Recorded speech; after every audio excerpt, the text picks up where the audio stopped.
y vienen otros también derramando el Espíritu Santo.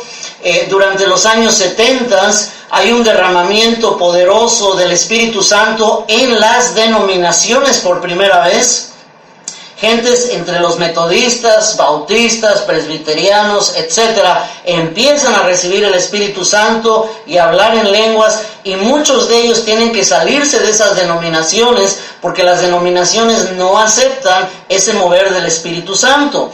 Y entonces eso da origen a un movimiento carismático a nivel mundial, donde las congregaciones empiezan a surgir con el hablar en lenguas y el moverse sobrenatural. Luego tenemos los años 80, cuando hay muchas sanidades y empieza a desarrollarse los dones del Espíritu Santo entre los creyentes también, ya no solamente entre uno u otro evangelista distinguido o renombrado, sino ahora también dentro del cuerpo de Cristo se empiezan a mover los dones sobrenaturales del Espíritu Santo.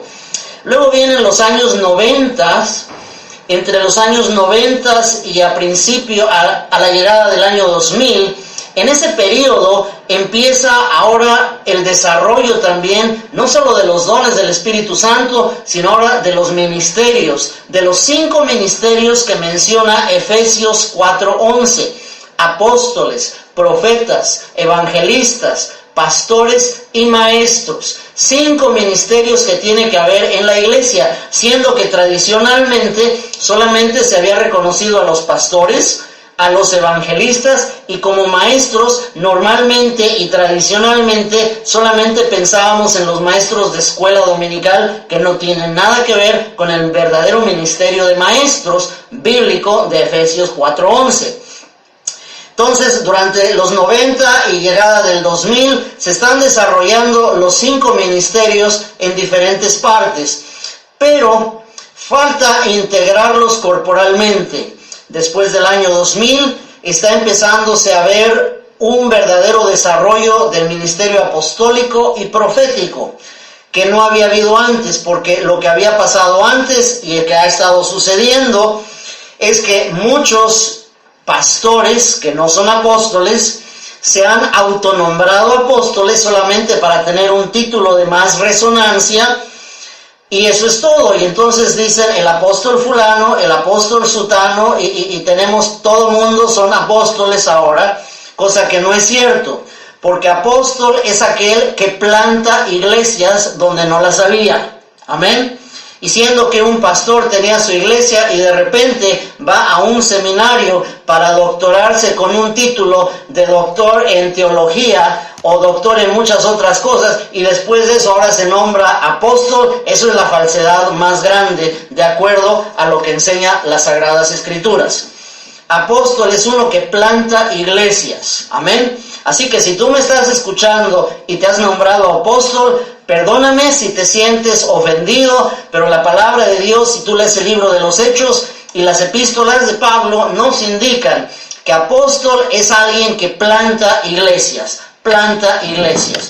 Y desde el año 2000 para acá, Dios ha estado empezando a levantar a su remanente. Ese pequeño remanente que casi se extinguía a través de los siglos, ahora es ese remanente el que Dios va a levantar, y es de ese remanente, no de los grandes renombrados ministros que son tan famosos, es del pequeño remanente que Dios está empezando a levantar, verdaderos apóstoles que están sembrando y plantando iglesias en casas, verdaderos profetas que tienen la visión de Dios, no nada más que hacen como que son profetas, sino que realmente reciben genuina revelación de Dios, la cual está de acuerdo a la palabra de Dios, verdaderos evangelistas que tienen el corazón por ir por la gente y llevarla a los pies de Jesús, verdaderos maestros que van a desglosar, a completamente darle a entender al pueblo de Dios toda la doctrina, desmenuzándola de tal manera que sea digerible para todos. Amén. Y tenemos también los pastores con un corazón verdadero, porque en todos estos años pasados He visitado y he convivido con miles de pastores y he visto un tremendo abuso en el ministerio pastoral. El ministerio pastoral se ha constituido en un abuso de las ovejas de una manera desastrosa, que realmente me duele el corazón ver el abuso que realizan tantos pastores. He visto pastores que les llaman a las ovejas y les dicen: hey, hermano o hermana fulana, necesito que me cocine tal y tal cosa porque voy a ir a comer a su casa. Hágame el favor. El pastor es el que tiene que servir, no ser servido. Y todos los demás ministerios, a eso estamos llamados, a servir. Jesucristo dijo: no vine para ser servido, sino para servir y dar mi vida en rescate por muchos. Gloria al Señor. Entonces Dios, a través de este remanente, está restaurando estos 5 ministerios, y eso es lo que está sucediendo actualmente.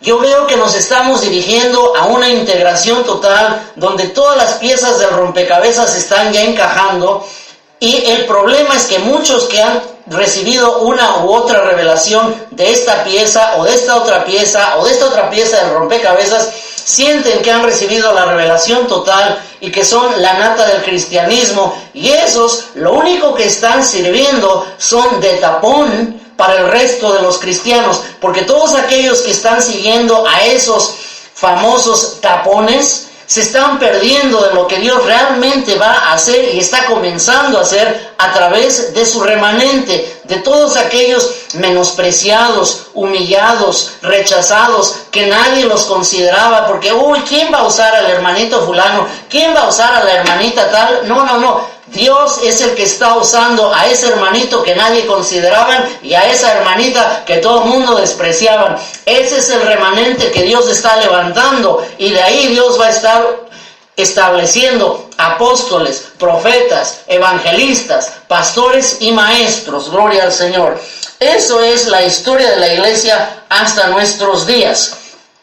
Y eso nos lleva al siguiente punto. Una vez que sabemos dónde hemos estado, a dónde estamos en este momento, hacia dónde nos dirigimos, nuestro objetivo es llegar a funcionar al 100% tal y como funcionaba la iglesia en el libro de los Hechos. Cualquier cosa que sea menor a ese estándar no es admisible. Amén. Tenemos que llegar a esa medida.